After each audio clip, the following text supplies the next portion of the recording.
কিছুমান এনেকুৱা কাৰণ যিবোৰ কাৰণে আমাৰ মনটো কেতিয়াও ভাল লাগিবলৈ নিদিয়ে। কিছুমান এনেকুৱা অভ্যাস যিবোৰ অভ্যাসে আমাৰ মনটো কেতিয়াও পজিটিভ হ'বলৈ নিদিয়ে। এজন গুৰুৰ এনেকুৱা এজন শিষ্য আছিলে, যিজন শিষ্যই সেই আশ্ৰমখনত সকলোৰে লগত থাকে যদিও সদায় মন মাৰি থাকে। অকণমান কথাতে খুব খং উঠে। কোনোবাই কিবা এটা যদি ধেমালি সুৰতো কয়, তেওঁ বহুত বেছি খং উঠি যায়। সদায় ৰাতিপুৱা দেৰিকৈ শুই উঠে। ধ্যানত বহিবলৈ ইচ্ছা কৰে যদিও তেওঁ ধ্যান কৰিব নোৱাৰে। তেওঁ প্ৰতিটো কথাতে সদায় মন মাৰি থাকে। যেতিয়া সকলো মানুহ একেলগে গোট খাই কিবা এটা আলোচনা কৰে, ধেমালি কৰে, তেতিয়া সেই ছাত্ৰজনে সেই ঠাইৰ পৰা আঁতৰি বেলেগ এডোখৰ জেগাত অকলে বসবাস কৰে।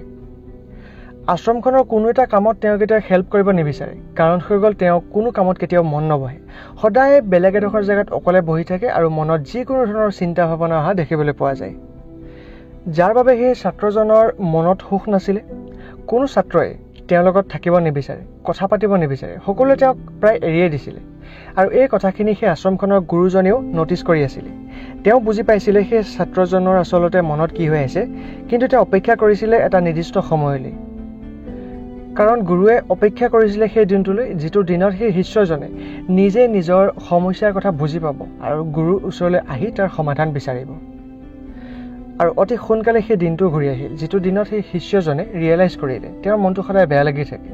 কোনো কথাতে মন নবহে। সকলো মানুহৰ পৰা তেওঁ জানি বুজি আঁতৰি আহিবলৈ বাধ্য হৈ পৰিছে। কিন্তু তেওঁ এটা কথা বুজি পাইছিল, এই সকলো গুৰি কিন্তু তেওঁৰ মনৰ ভিতৰত আছে, তেওঁৰ চিন্তা ভাৱনাত আছে। কিন্তু এইটো ধৰিব পৰা নাছিল তেওঁৰ চিন্তা ভাৱনাৰ কোনখিনিয়ে তেওঁক ইমানখিনি ক্ষতি কৰিছে, কোনখিনিয়ে তেওঁক এনেকুৱাকৈ বাধ্য কৰাইছে জীৱনটো অন্ধকাৰ ফালে ঠেলি দিবৰ বাবে, কোনখিনি এনেকুৱা চিন্তা ভাৱনা যিখিনিয়ে তেওঁৰ মনৰ পৰা ৰং, ৰহস্য, ফূৰ্তি এইবিলাক নাইকিয়া কৰি পেলাইছে আৰু মনটোত নেগেটিভিটিৰে ভৰাই তুলিছে। আৰু তেওঁ কি কৰিলে ইয়াৰ পৰা নিস্তাৰ পাব পাৰিব। আৰু এইভাবে গুৰুক কৈ ক'লে, গুৰুবৰ, মোৰ জীৱনৰ কোনো ৰং ৰহস্য নোহোৱা হৈ পৰিছে। জীৱনৰ কোনো লক্ষ্যই দেখি নাপাওঁ।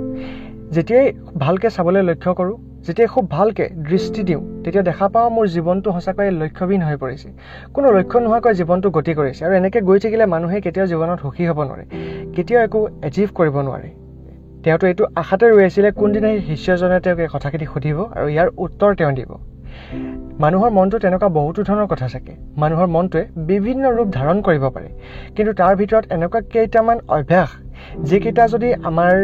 মনত প্ৰৱেশ কৰে, আমি যদি সেইকেইটাক আঁকোৱালি লওঁ, সেইকেইটা কথা যদি আমাৰ মনত সোমাই পৰে, তেনেহ'লে আমি জীৱনত আচলতে কেতিয়াও সুখী হ'ব নোৱাৰোঁ। সেই কথাকেইটা আচলতে মানুহৰ জীৱনটো ধ্বংস কৰি পেলায়। এই যি 5টা অভ্যাস মই আজি তোমাক ক'ম, এই 5টা অভ্যাস আচলতে এনেকুৱা এটা মাৰাত্মক বিষ, যিকেইটা বিষে প্ৰতিজন মানুহৰ জীৱন ধ্বংস কৰিব পাৰে, কেতিয়াও কোনো মানুহক সুখত থাকিবলৈ নিদিয়ে। আৰু বন্ধুসকল, আপোনালোকৰ লাইফতো হয়তো এনেকুৱা এই 5টা অভ্যাসৰ প্ৰভাৱ, যি প্ৰভাৱৰ বাবে আপুনি জীৱনত কেতিয়াও সুখী হ'ব নোৱাৰে আৰু কোনোদিনে আপুনি জীৱনত কেতিয়াও পজিটিভ হ'ব নোৱাৰিব, যদি এই 5টা আপোনাৰ ওপৰত ভাৰী হৈ যায়, যদি এই 5টাই আপোনাক প্ৰভাৱ পেলায়।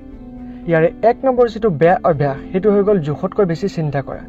যিসকল লোকে জোখতকৈ বেছি চিন্তা কৰে, সেইসকল ব্যক্তিয়ে জীৱনত কেতিয়াও সুখী হ'ব নোৱাৰে। জোখতকৈ বেছি চিন্তা কৰাটো এটা মাৰাত্মক বিষক্ৰিয়া হয়, যিটো বিষক্ৰিয়াই মানুহক ভিতৰি খাই পেলায়। জোখতকৈ বেছি চিন্তা কৰা ব্যক্তিসকলৰ হাতত যদি কিবা এটা অপৰচুনিটি আহিও যায়, কিবা এটা সুবিধা যদি তেওঁ সন্মুখত পায়ো যায়, তেওঁ কেতিয়াও সেই সুবিধাটোক একচেপ্ট কৰিব নোৱাৰে। কাৰণ তেওঁৰ চিন্তাত ইমানে মজগুল হৈ থাকে, সেই সুবিধাটো হাতত পৰা দেখিলেও তেওঁ গমেই নাপায় যে তেওঁৰ হাতত এটা সুবিধা আহি পৰিছে। আৰু তেনেকৈ তেওঁ জীৱনৰ বহুকেইটা এনেকুৱা সুবিধা হেৰুৱাই পেলায়, যিকেইটা সুবিধাৰ বাবে হয়তো তেওঁ আজি গোটেই জীৱনভৰ অপেক্ষা কৰি আছিল। সেইবাবে আমি এইটো সদায় মনত ৰখা উচিত, জোখতকৈ বেছি চিন্তা কৰা লোকসকলৰ বৰ্তমানটোৱে নহয়, বৰঞ্চ ভৱিষ্যতটো অন্ধকাৰ ফালে গতি কৰে আৰু ভৱিষ্যতটো ধ্বংস কৰি পেলায়। আৰু যেতিয়া মানুহে যিকোনো এটা কথাক লৈ পেলাই জোখতকৈ বেছি চিন্তা কৰে, তেতিয়া মানুহৰ ব্ৰেইনটো লক হৈ যায়, কোনো এটা বেলেগ কথা চিন্তা কৰিব নোৱাৰে। আৰু আমাৰ সন্মুখত অহা প্ৰতিটো সৰু সৰু সমস্যাক সদায় ই ডাঙৰ কৰি পেলায়, অতি কঠিন পৰিস্থিতিৰ সৃষ্টি কৰে। আৰু যিটো পৰিস্থিতি আমি অতি সহজে অতিক্ৰম কৰিব পাৰোঁ, সেই পৰিস্থিতি, সেই পৰিৱেশটোকো জোখতকৈ বেছি চিন্তা কৰাৰ বাবে ইমানেই জটিল বনায়, যিটো জটিলতাৰ বাবে আমি কেতিয়াও আগবাঢ়িব নোৱাৰোঁ। জীৱনত আমি যিটো বস্তু বিচাৰোঁ সদায় সেইটো কেতিয়াও পাই নাযাওঁ। সেইবুলি এইটো কেতিয়াও কৰিব নালাগে যে আমি সদায় জোখতকৈ বেছি চিন্তা কৰি থাকিম। কিছুমান এনেকুৱা মানুহ থাকিব, তেনেহ'লে আপোনাৰ সেইটো কোনো পৰিৱৰ্তন নহয়, বৰঞ্চ সেইটো আপোনাক আৰু বেছি জটিলতাৰ মাজলৈ সময়লৈ গুচি যাব। গতিকে আজিৰ পৰা আমি সকলোৱে জোখতকৈ বেছি চিন্তা কৰাটো বাদ দিব লাগে আৰু কিছু সময়ৰ বাবে যি হয় হ'বলৈ দি নিজকে শান্ত কৰি ৰাখিব লাগে কাৰণ এইটো আমি জানো জোখতকৈ বেছি চিন্তা কৰি আচলতে আমাৰ একো লাভ নহয় 2 নম্বৰ বেয়া অভ্যাস যিটো আমাৰ মনত গঢ় লৈ উঠে সেইটো হৈ গ'ল পৰিৱৰ্তনক লৈ পেলাই ভয় কৰা বন্ধুসকল এইটো কথা আমি জনা উচিত যে পৰিৱৰ্তন হৈ গ'ল এইখন পৃথিৱীৰ এটা নিয়ম সদায় দিন হৈ নাথাকে সদায় ৰাতি হৈ নাথাকে ঠিক সেইদৰে সদায় ঠাণ্ডা নাথাকে আৰু সদায় গৰম নাথাকে ইয়াৰ অৰ্থ হৈ গ'ল এইখন প্ৰকৃতিৰ পৰিৱৰ্তনৰ ওপৰতে চলি আছে গতিকে কেতিয়াও কোনো কাৰণত জীৱনলৈ অহা নতুন পৰিৱৰ্তনক আমি কেতিয়াও ভয় কৰিব নালাগে যিসকল ব্যক্তিয়ে জীৱনলৈ অহা প্ৰতিটো নতুন পৰিৱৰ্তনক লৈ ভয় কৰে তেওঁলোকে জীৱনত কেতিয়াও সুখী হ'ব নোৱাৰে আৰু এই ভয়টোৱে মানুহক খুলি খায় গ্ৰেজুৱেশ্যন শেষ কৰাৰ পিছত কি হ'ব মই চাকৰি পাম নে নাই মই ব্যৱসায় কৰিলে লোকচান হ'ব নে লাভ হ'ব এনেকুৱা ধৰণৰ বিভিন্ন কথা বিভিন্ন চিন্তা আমাৰ মনটো এটা ডাঙৰ পৰিৱৰ্তন আহি যায় বহুতো সময়ত আমি আমাৰ প্ৰিয়জনক বেলেগৰ হাতত এৰি দিব লগা হৈ যায় বহুতো সময়ত এই পৰিৱৰ্তনটো আমাক জোকাৰি যায় কিন্তু সেই পৰিৱৰ্তনটোক যিসকলে স্বীকাৰ কৰিব পাৰে সেই পৰিৱৰ্তনটোক লগত লৈ যিসকলে আগুৱাই যাব পাৰে যিটো হ'ল সেইটো হৈ গ'ল এতিয়া কি কৰিব লাগিব সেইটো ভাবি যিসকলে কাম কৰে তেওঁলোকে সদায় জীৱনত আগুৱাই যাব পাৰে গতিকে জীৱনত হৈ যোৱা পৰিৱৰ্তনক লৈ কেতিয়াও ভয় নকৰিব কাৰণ পৰিৱৰ্তনে সদায় আপোনালৈ এটা ভাল শিক্ষা লৈ আহে 3 নম্বৰ যিটো আটাইতকৈ বেয়া অভ্যাস আমাৰ মনত গঢ় লৈ উঠে সেইটো হৈ গ'ল অতীতক লৈ জীয়াই থকা বহুত এনেকুৱা ঘটনা আমাৰ অতীতত হৈ যায় যিবোৰ ঘটনা আমাক বহুত বেছি দুখ দিয়ে আমাৰ বহুত অতীতত কোনোবা আমাক বেয়াকৈ কৈছিল আমি সেইটো কথাক লৈ বহুত বেছি অপমানিত বোধ কৰোঁ আৰু সেই কথাটো আমাক আজিও খং উঠায় আজিও আমাৰ মনত দুখ দিয়ে অতীতত আমাৰ লগত এটা বেয়া ঘটনা হৈ গৈছিল এই ঘটনাটোৱে মনত বহুত বেছি ভয় সোমাই থৈ গ'ল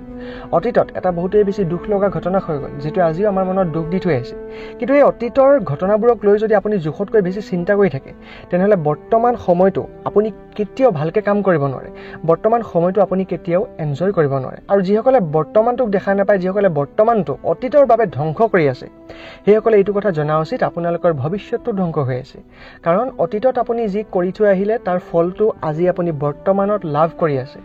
আৰু বৰ্তমানে আপুনি যিটো কাম কৰিব যেনেকুৱা কৰিব তেনেকুৱা ফলহে আপুনি অতীতত লাভ কৰিব গতিকে কেতিয়াও অতীতৰ কোনো ঘটনাক লৈ বেছিকৈ চিন্তিত নহ'ব অতীতৰ পৰা সদায় কিবা এটা শিকক অতীতত যিটো হৈ গ'ল যদি ভাল হ'ল ইনস্পিৰেশ্যন লওক মটিভেশ্যন লওক যদি বেয়া হৈ গ'ল তাৰ পৰা এটা শিকনি লওক কিন্তু সেই কথাবোৰ ভাবি বৰ্তমানৰ সময়বোৰ নষ্ট কৰি থকা মানে আপুনি অতীত চিন্তা কৰি থকা নহয় আপুনি অতীতত জীয়াই থকাহে হ'ল 4 নম্বৰ অভ্যাস যিটোৱে মানুহক খুলি ভিতৰৰ পৰা খাই ধ্বংস কৰি দিয়ে কেতিয়াও মানুহৰ মনত সুখী ভাৱ আনিবলৈ নিদিয়ে কেতিয়াও ছেটিছফেকশ্যন নিদিয়ে সেইটো হৈ গ'ল সদায় আনৰ লগত তুলনা কৰা বা আনক নিজৰ লগত সদায় কম্পেৰিজন কৰি জীয়াই থকা বন্ধুসকল এটা কথা আমি জনা উচিত সূৰ্যটো আমাৰ বাবে বহুতেই বেছি লাগতিয়াল সি আমাক পোহৰ দিয়ে আৰু চন্দ্ৰই আমাক ৰাতি পোহৰ দিয়ে যেনেকৈ সূৰ্যটো আমাৰ বাবে লাগতিয়াল ঠিক তেনেকৈ চন্দ্ৰটো আমাৰ বাবে লাগতিয়াল কিন্তু দুয়োটাই বেলেগ সময়ত বেলেগ কাৰণত আমাৰ প্ৰয়োজন হয় ঠিক তেনেকৈ প্ৰত্যেকৰে জীৱন বেলেগ প্ৰত্যেকৰ কৰ্ম বেলেগ প্ৰত্যেকৰে জীৱনৰ নিয়ম বেলেগ ঠিক তেনেদৰে আমাৰ জীৱনৰ এচিভমেণ্টবিলাকো বেলেগ হয় কোনে লাইফত কি পাইছে কোনে আপোনাতকৈ বেছি আগবাঢ়ি গ'ল কোনে লাইফত আপোনাতকৈ বেছি পপুলাৰিটি পালে কোনে লাইফত বেছি ছাকচেছফুল হ'ল এইখিনি আপুনি কেতিয়াও কম্পেৰিজন কৰি থাকিব নালাগে তেনেকুৱা কম্পেৰিজনে সদায় মনত দুখ দিয়ে মনত সদায় এটা আঘাতৰ সৃষ্টি কৰে এটা ভাল কথা আপুনি আনৰ লগত কম্পেয়াৰ কেতিয়া কৰিব পাৰে তেওঁৰ পৰা আপুনি শিকিব পাৰে যিজন আপোনাতকৈ বেছি ছাকচেছফুল তেওঁৰ পৰা সদায় আপুনি ইনস্পিৰেশ্যন ল'ব পাৰে তেওঁ কোনকেইটা এনেকুৱা ভাল কাম কৰি আছে যিকেইটা আপুনিও কৰিব পাৰে সেইকেইটা কথা জনাটো খুবেই বেছি লাগতিয়াল আৰু প্ৰয়োজনীয় কিন্তু ইয়াৰ অৰ্থ এইটো কেতিয়াও নহয় আপুনি সদায় আনকে নিজৰ লগত তুলনা কৰি থাকিব তেওঁতকৈ আপুনি কি বেয়া তেওঁ আপোনাতকৈ বগা তেওঁ আপোনাতকৈ ধনী তেওঁ আপোনাতকৈ বেছি ছাকচেছফুল তেওঁ আপোনাৰ ফিল্ডত কৰি আছে আপুনি ছাকচেছ হ'ব পৰা নাই আৰু তেওঁ বহুত বেছি পপুলাৰ হৈ গৈছে যিমান বেছিকৈ আপুনি আনৰ লগত নিজকে কম্পেয়াৰ কৰিব সিমানেই বেছি আপোনাৰ মন বেয়া লাগিব আৰু যিমানে বেছি মন বেয়া লাগিব আপোনাৰ কাম সিমান বেছি বেয়া হ'ব আপোনাৰ কাম কৰিবলৈ সিমানে বেছি মন নোযোৱা হৈ পৰিব গতিকে চেষ্টা কৰক যাতে বেলেগৰ লগত সদায় যিটো কম্পেৰিজন কৰি থাকে সেইটো বন্ধ কৰি দিয়ক আৰু প্ৰতিজন মাক দেউতাকক মই ক'ব বিচাৰিম যদি আপোনালোকে এই ভিডিঅ'টো চাই আছে নিজৰ সন্তানক কম্পেয়াৰ কৰা বন্ধ কৰি দিয়ক শইকীয়াৰ পুতেকটোতকৈ বেছি ভাল বৰুৱাৰ পুতেকেটোতকৈ বেছি নম্বৰ পালে দত্তৰ পুতেকে ফাৰ্ষ্ট ডিভিজনত আহিলে লেটাৰ পালে ষ্টাৰ মাৰ্ক পালে বহুতো ক্ষেত্ৰত দেখা পোৱা যায় লোকৰ মানুহক লৈ পেলাই নিজৰ ল'ৰা ছোৱালীৰ কম্পেৰিজন কৰি কৈ থকা হয় মনত ৰাখিব বন্ধুসকল এই কম্পেৰিজনে মানুহৰ মনত কেতিয়াও কোনো ধৰণৰ সদ্ভাৱ নানে সদায় এটা বেয়া ভাৱৰ সৃষ্টি কৰে আপুনি যাৰ কম্পেৰিজন দি থাকিব সেই ব্যক্তিজনৰ প্ৰতি এটা বেয়া মনোভাৱ জগাই তুলিব কাৰণ তেওঁৰ পৰা হয়তো মোৰ জীৱনটো বেয়া হৈ পৰিছে মই গালি শুনিছোঁ মোৰ জীৱনটো বিৰক্তিদায়ক হৈ পৰিছে এটা কাম আপুনি কৰিব পাৰে আপুনি মটিভেট কৰিব পাৰে আপুনি তেওঁৰ কিনাৰত সাহস হৈ থিয় হ'ব পাৰে আপুনি তেওঁৰ পিঠিত চাব্বাচি দি ক'ব পাৰে একো নাই এইবাৰ ইমানখিনি হৈ গ'ল নেক্সট বাৰ ইয়াতকৈ আৰু বেছি ভাল হ'ব আমি আৰু বেছি কষ্ট কৰিম কেতিয়াও তুমি নহয় আমি আৰু বেছি কষ্ট কৰিম বুলি ভাবিব লাগে আৰু সদায় নিজকে আনৰ লগত তুলনা কৰাটো বন্ধ কৰিব লাগে আপুনি যি জানে সেইখিনি আপুনি কৰি আছে আৰু তাৰ ফল আপুনি পাই আছে গতিকে আজিৰ পৰা আনৰ লগত তুলনা কৰা যিটো মনোভাৱ বন্ধ কৰি দিয়ক আপুনি বহুত বেছি সুখী ব্যক্তি হ'ব পাৰিব আৰু 5 নম্বৰ আটাইতকৈ লাগতিয়াল যিটো অভ্যাস আমি এৰিব লাগে বা আমাৰ মনত সোমাই থাকিলে আমি সদায় দুখত জীয়াই থাকিব লাগে আমি কেতিয়াও সুখ বিচাৰি নাপাওঁ সেইটো হৈ গ'ল প্ৰত্যেকজন ব্যক্তিক সুখী কৰিবলৈ বন্ধ কৰা যিসকল ব্যক্তিয়ে প্ৰত্যেকজন ব্যক্তিকে সুখী কৰিবলৈ লাগি যায় তেওঁলোকে আটাইতকৈ বেছি দুখত থকা ব্যক্তি হৈ পৰে আপোনাৰ চাৰিওকাষে থকা ব্যক্তিসকলৰ মনৰ স্থিতিবিলাক বেলেগ বেলেগ জীৱনশৈলীবিলাক বেলেগ বেলেগ তেওঁলোকৰ সকলোৰে আপুনি পচন্দবিলাক যদি চাই পচন্দবিলাক বেলেগ বেলেগ ঠিক সেই অনুপাতে তেওঁলোকৰ সকলোৰে কথাবিলাক বেলেগ বেলেগ আৰু এই সকলোৱে আপোনাৰ পৰা বেলেগ বেলেগ এটা আশা কৰিব কেতিয়াও কোনো এজন ব্যক্তিয়ে একে আশা নকৰে আৰু আপুনি যদি সকলোকে সুখী কৰিবলৈ লাগি যায় সকলোকে সুখী কৰিবৰ বাবে যদি নিজকে চেঞ্জ কৰাৰ বাবে লাগি যায় তেনেহ'লে জীৱনত আপুনি কেতিয়াও সুখী হ'ব নোৱাৰিব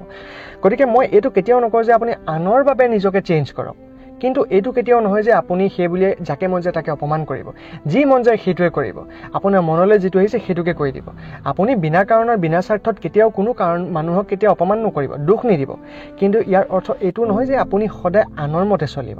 নিজৰ মতে চলাটো ভাল কথা কেতিয়াও নিজকে আনৰ বাবে পৰিৱৰ্তন নকৰিব কিন্তু যিকেইটা পৰিৱৰ্তন আপুনি কৰিলে নিজৰ বাবে ভাল সেইকেইটা নকৰিবলৈ মই কেতিয়াও কোৱা নাই এই 5টা কথা যদি আপোনালোকে সদায় মনত ৰাখিব পাৰে জীৱনৰ প্ৰতিটো মুহূৰ্তত সুখত থাকিব পাৰিব লগ পাম এটা নতুন ভিডিঅ' হৈতে তেতিয়ালৈকে মই প্ৰীতমে বিদায় মাগিছোঁ ধন্যবাদ জয় অসম জীৱন জিন্দাবাদ